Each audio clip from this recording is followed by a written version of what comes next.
Well, after 2 full terms in the governor's mansion, Governor John Bel Edwards' mood was nostalgic tonight as he delivered his farewell address in his hometown parish of Tangipahoa Parish. That's right. In his 8 years as the state's top executive, Louisiana faced many challenges like COVID-19 and major hurricanes. WDSU reporter Eli Brand attended that speech in a meet. He explains why Governor Edwards says that he is leaving the state better than he found it. Eli.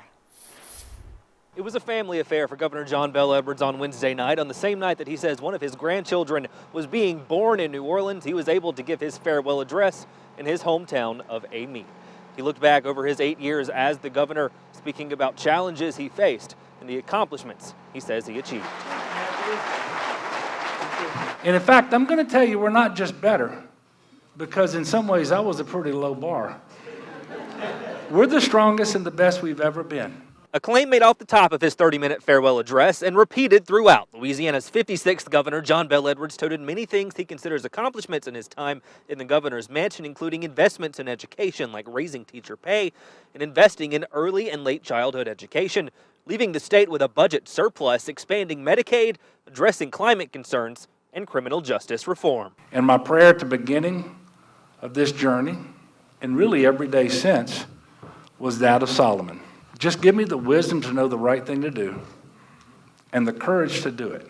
The governor also spoke about the challenges the state faced while he was in office, namely multiple major hurricanes, including Hurricane Ida, as well as the COVID-19 pandemic that left over 10,000 dead. And speaking of the pandemic, I'm just going to tell y'all, you become governor, I guess you signed up for what comes your way. That one was hard. And as he spent his last Wednesday as governor of Louisiana with Governor-elect Jeff Landry set to take office next week, he says he remains hopeful for the future. I leave the governor's office as optimistic as I have ever been about our future. After all, the breeze of hope is still blowing. Governor-elect Jeff Landry is set to be inaugurated in Baton Rouge on Monday. Reporting in Amite, Eli Brand, WDSU News.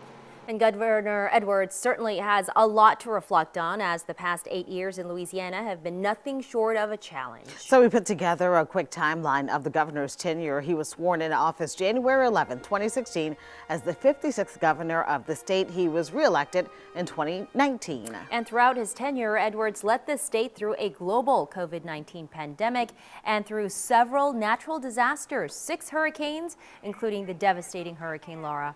There was also historic flooding and the recent saltwater intrusion threat. And socially, he dealt with the 2016 deadly mass shooting where 6 Baton Rouge police officers were attacked, and an LSU, Louisiana State University harassment scandal. Edwards plans to move back to Amite when he leaves the governor's mansion.